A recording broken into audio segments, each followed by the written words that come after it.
दोनों आंखें घायल थी, खून बह रहा था, मुंह से खून बह रहा था, होंठ फट गए थे, पूरे चेहरे पर चोट थी, गर्दन की हड्डी टूटी हुई थी, दोनों हाथों की उंगलियों के नाखून भी जख्मी थे, पेट पर चोट थी, प्राइवेट पार्ट से भी खून बह रहा था। हाथ जोड़ती रही माँ बाप, हाथ जोड़ते रहे, हमें एक बार दिखाओ, हमारी बच्ची का मुंह एक बार दिखाओ। हमको नहीं दिखाया गया।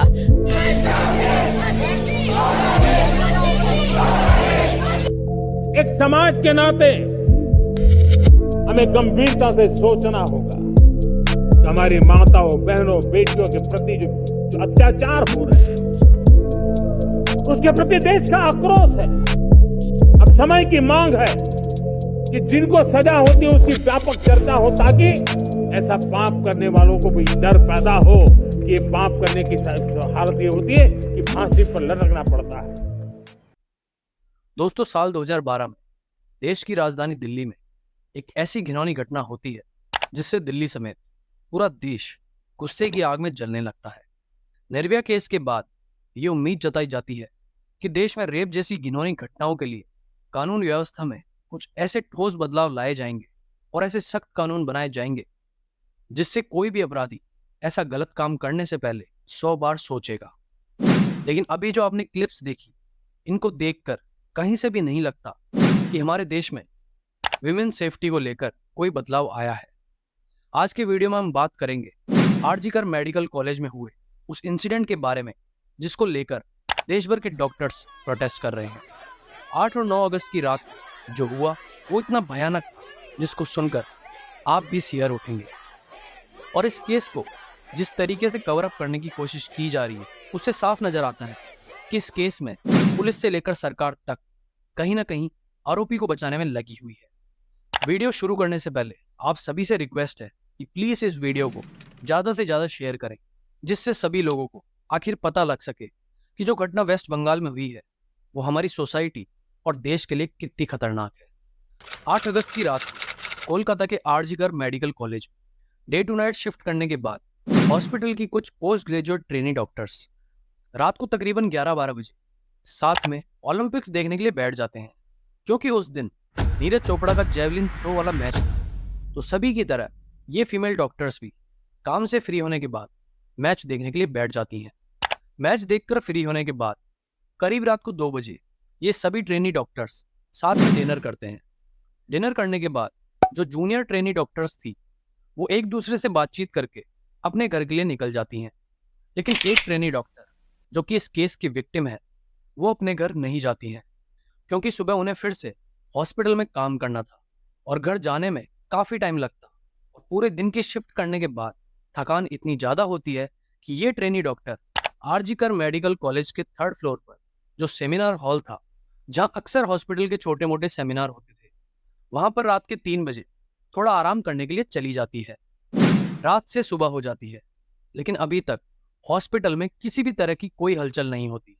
9 अगस्त की सुबह करीब 8:30 बजे हॉस्पिटल स्टाफ का ही एक आदमी जब सेमिनार हॉल में जाता है और वहां पर देखता है कि एक चेयर पर सेमी न्यूड हालत में एक लड़की पड़ी है, जिसके बदन पर कोई कपड़े मौजूद नहीं थे। उसकी आंखों और उसके मुंह से खून बह रहा था। जब वो ये सब देखता है तो चीखता चिल्लाता सेमिनार हॉल से बाहर निकलता है और हॉस्पिटल के स्टाफ को इस बारे में जानकारी देता है। जब हॉस्पिटल के डॉक्टर्स और स्टाफ हॉल में जाकर देखते हैं तो सभी के होश उड़ जाते हैं। कपड़ों को देखकर उन्हें पता लग जाता है कि ये दरिंदगी किसी डॉक्टर के साथ ही की गई है। बॉडी का कोई ऐसा हिस्सा नहीं था जो कि डैमेज ना हो। वो देखकर समझ जाते हैं कि ये डॉक्टर अब जिंदा नहीं है।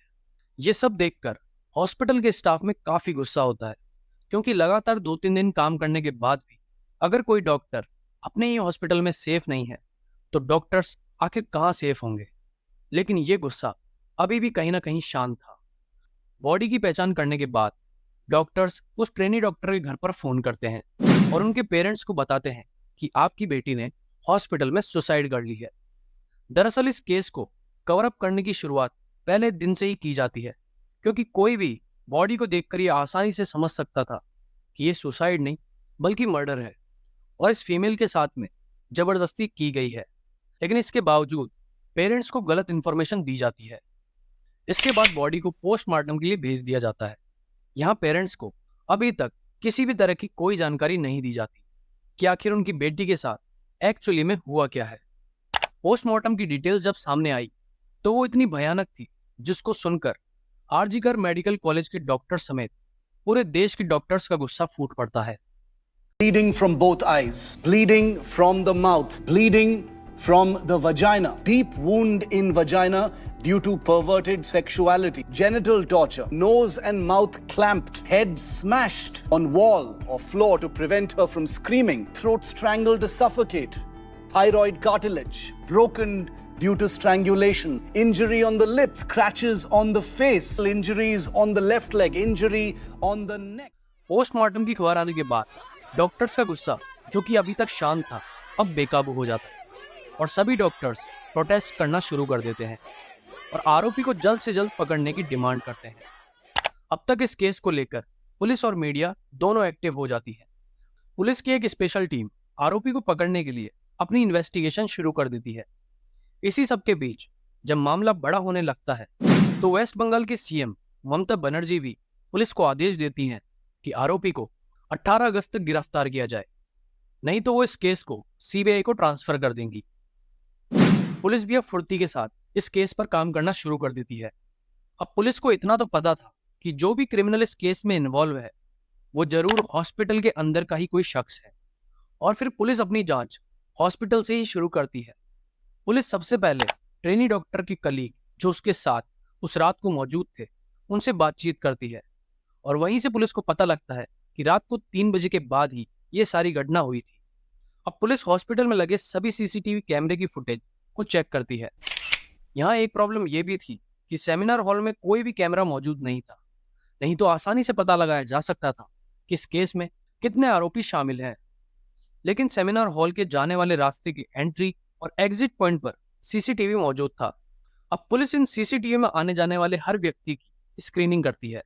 जो लोग शामिल थे हॉस्पिटल के स्टाफ की मदद से उनके बारे में पता किया जाता है और यही पता चलता है कि ज्यादातर इसमें डॉक्टर्स ही हैं जो कि काम के चलते वहां से गुजरे थे। पुलिस जब आगे की फुटेज चेक करती है तो उनको दिखाई देता है कि 3 बजे ट्रेनी डॉक्टर सेमिनार हॉल में जाने के लिए एंटर करती है और लगभग 20 मिनट बाद 3:20 पर एक आदमी जो कि लड़खड़ाती हुई हालत में सीसीटीवी में कैद हो जाता है। पुलिस उसकी चाल देखकर समझ जाती है कि वो नशे की हालत में है और हो ना हो इसी आदमी ने ये सारी हैवानियत की है। जब हॉस्पिटल के स्टाफ से उसके बारे में पूछा गया तो उन्होंने बताया कि ये इंसान संजय रॉय है जो कि अक्सर हॉस्पिटल में मरीजों को लेकर आता है। संजय रॉय कोलकाता पुलिस की सिविक वॉलंटियर टीम का मेंबर था जिसकी ड्यूटी आरजीकर मेडिकल हॉस्पिटल में होती है, जिसका काम हॉस्पिटल की सिक्योरिटी वगैरह देखना था। सिविक वॉलंटियर वो लोग होते हैं जो कि स्टेट पुलिस की मदद करते हैं, जैसे हॉस्पिटल या अन्य दूसरी जगहों पर। क्योंकि पुलिस हर जगह जाकर सब चीजें नहीं देख सकती, इसलिए सिविक वॉलंटियर्स को ऐसी जगहों पर तैनात किया जाता है। खैर, डॉक्टर ये बताते हैं कि संजय रॉय डेली हॉस्पिटल में आता जाता रहता है और इसके पास में हर डिपार्टमेंट में आने जाने का एक्सेस भी है। अब पुलिस इस संजय रॉय का पता लगाने में जुट जाती है। जब उसकी मोबाइल की लोकेशन निकाली जाती है तो पता चलता है कि उसकी last location Kolkata police station की ही है। जब पुलिस वहां पहुंचती है तो ये शख्स वहीं बैरक में सोया हुआ मिलता है। यह आदमी बिल्कुल बेफिक्र होकर जैसे कुछ हुआ ही ना हो बड़े आराम से बैरक में सो रहा था, जिससे आप अंदाजा लगा सकते हैं कि इस आदमी के मन में पुलिस और कानून को लेकर कितना डर होगा। पुलिस अब संजय रॉय को गिरफ्तार करके हॉस्पिटल लेकर पहुंचती है, लेकिन अब पुलिस के सामने प्रॉब्लम यह थी कि पुलिस के पास में कोई ठोस एविडेंस नहीं था जिसके आधार पर यह कहा जा सके कि अपराधी संजय रॉय ही है। तभी एक पुलिस वाले की नजर सीसीटीवी फुटेज पर पड़ती है जिसमें संजय रॉय ने गले में एक ब्लूटूथ नेकबैंड लगा रखा था और यह ब्लूटूथ नेकबैंड पुलिस को क्राइम सीन पर भी पड़ा मिला था। जब सीसीटीवी फुटेज को गौर से देखा गया तो पता चला कि संजय रॉय जब सेमिनार हॉल में जाने के लिए घुसा था तब तो उसके गले में नेकबैंड था, लेकिन जब वो बाहर निकलता है तो उसके गले से नेकबैंड गायब हो जाता है।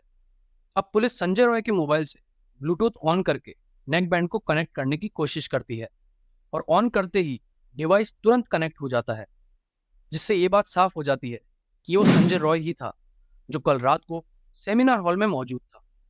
और ये सबूत काफी था संजय रॉय को गिरफ्तार करने के लिए। अरेस्ट करने के बाद पुलिस संजय रॉय के फोन को खंगालती है तो उसके फोन में काफी सारे पॉर्न वीडियोस मिलते हैं और वो पुलिस को बताता है कि वो अक्सर शराब पीकर गंदी वीडियोस देखा करता था।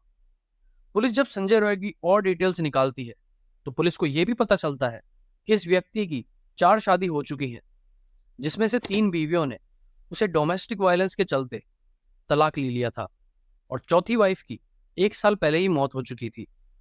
पुलिस अब इससे उस रात की पूरी जानकारी लेने के लिए पूछताछ करती है और फिर वो उस रात का पूरा सच बताता है और वो बताता है कि पुलिस वॉलंटियर के अलावा वो उस हॉस्पिटल में उन मरीजों को भी लाता था जिनको अक्सर हॉस्पिटल में बेड वगैरह नहीं मिल पाते थे और थोड़े पैसे कमाने के लिए वो इन मरीजों से पैसे लेकर हॉस्पिटल में भर्ती करवाता था। और 8 अगस्त को भी उसने एक पेशेंट को हॉस्पिटल में भर्ती करवाया था और वो रात को 11 बजे के करीब उस पेशेंट से बातचीत करने के लिए हॉस्पिटल में जा पहुंचता है। कुछ देर उस पेशेंट से हालचाल जानने के बाद संजय रॉय हॉस्पिटल से निकल जाता है और थोड़ी देर बाद वो रात के 1 बजे हॉस्पिटल में फिर से दाखिल होता है।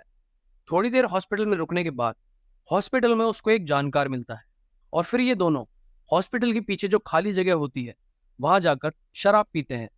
कुछ देर बाद वो आदमी जिसके साथ में संजय रॉय शराब पीता है वो अपने घर के लिए निकल जाता है और लगभग 3:20 पर संजय रॉय उसी सेमिनार हॉल में जा पहुंचता है जहां इसकी नज़र ट्रेनी डॉक्टर पर पड़ती है और इसकी नीयत बिगड़ जाती है और उसके बाद ये सारी घटना होती है, जिसके बाद उस ट्रेनी डॉक्टर का गला घोंटकर उसको मारने के बाद ये वहां से निकल जाता है और 4:37 पर संजय रॉय हॉस्पिटल के गेट के बाहर निकलता हुआ सीसीटीवी कैमरे में कैद हो जाता है, जिससे ये बात साफ हो जाती है कि संजय रॉय सेमिनार हॉल में 1 घंटे तक मौजूद था और उसी टाइम पर उसने ट्रेनी डॉक्टर का मर्डर और रेप किया था।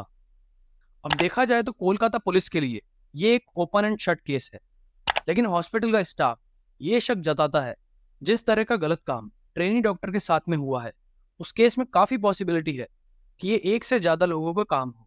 पुलिस जब संजय रॉय को गिरफ्तार करती है तो उससे पहले ही उसने अपने कपड़ों को धो करके रख दिया था ताकि किसी भी तरह का कोई सबूत पुलिस के हाथ में ना लग सके।